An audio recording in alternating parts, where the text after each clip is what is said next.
America, I'm Rachel Roller. Last week was National Police Week, a week usually set aside to recognize the contributions made by officers to keep our communities safe.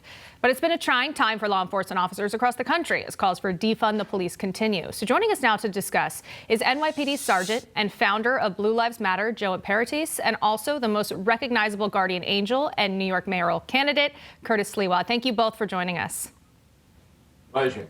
Now, in a statement released by the White House, President Biden first praises police officers, but then goes on to say, in part, we also recognize that in many of our communities, especially black and brown communities, there's a deep sense of distrust toward law enforcement. Sergeant, what did you make of the statement released by the White House? This is Obama 2.0. This is what officers dealt with around the nation 5 years ago, where every single day the administration tried to blame everyone's problems on the police officers, which is completely false. I'm getting sick and tired of it. So are a lot of officers of saying that all we do is go after black and brown people. That is completely false. Officers go after crime. They go after high crime areas and violence. It's our job to go out there, keep communities safe, to feel safe and get the bad guys off the street, not target people because of their skin color. And Curtis, let me ask you, we're seeing a different response from people like Florida Governor Ron DeSantis praising police officers and first responders, actually giving them a $1,000 bonus check. Do you think this is something that other governors should take note of when it comes to the men and women in blue protecting their communities? I mean, look at the transition.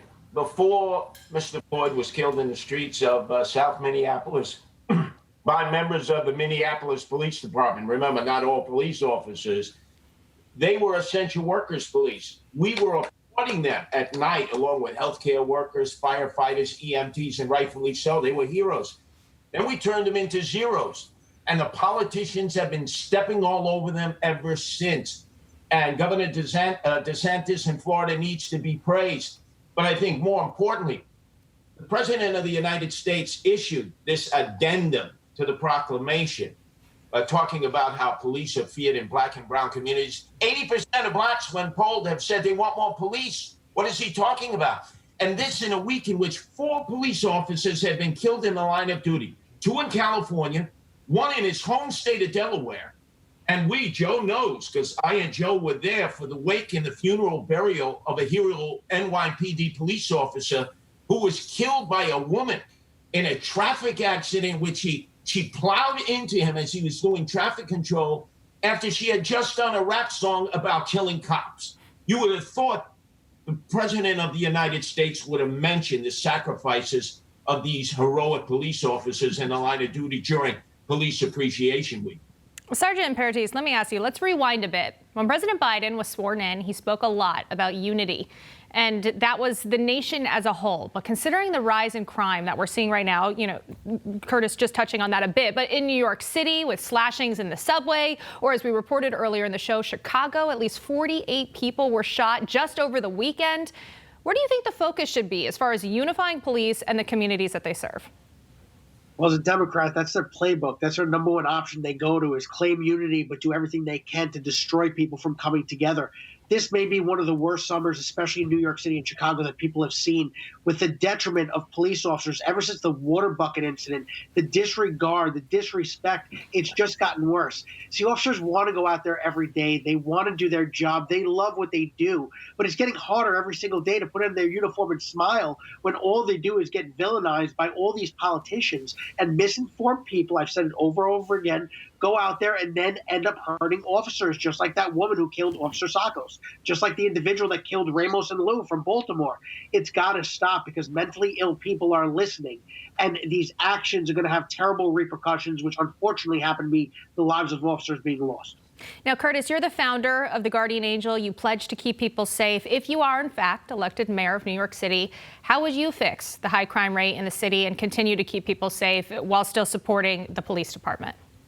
Well, number one, you have to refund the police. And by the way, nationally, how's that defund the police effort working out, huh? How's that no bail situation working out? We've seen a horrific rise in violent crime right across urban America, where this has become a priority. We refund the police, we hire more police, we let them be proactive, not reactive. We support them, but with a caveat. You say to the police officers, you violate people's rights, we are going to be your worst nightmare, the elected officials. But how about this unique idea? They want to defund the police.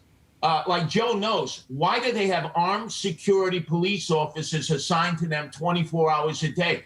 Don't you think they should start with their own police details, reassign them to the police, and walk out amongst the people without security? No, they're not going to do that because they're afraid of the people. Curtis Sliwa, I'm not afraid of the people of New York City. The day I can't walk out in the streets by myself, I need to go to Boca Raton, hang up the red beret, or get a job hanging wallpaper.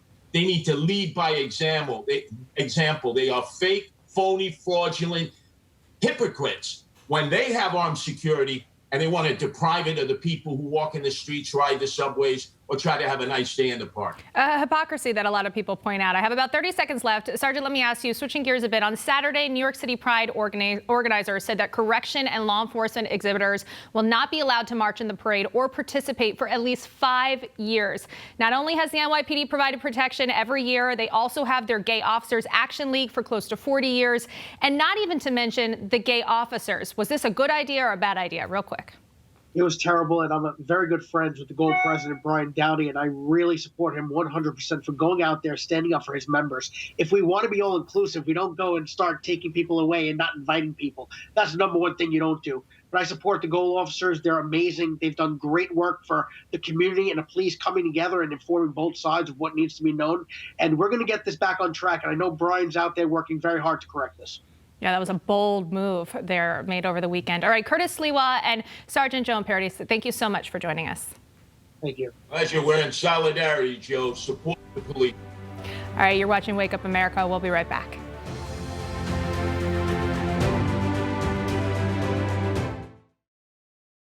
Closed captioning brought to you by Pray.com, the #1 app for daily prayer and bedtime Bible stories. Bring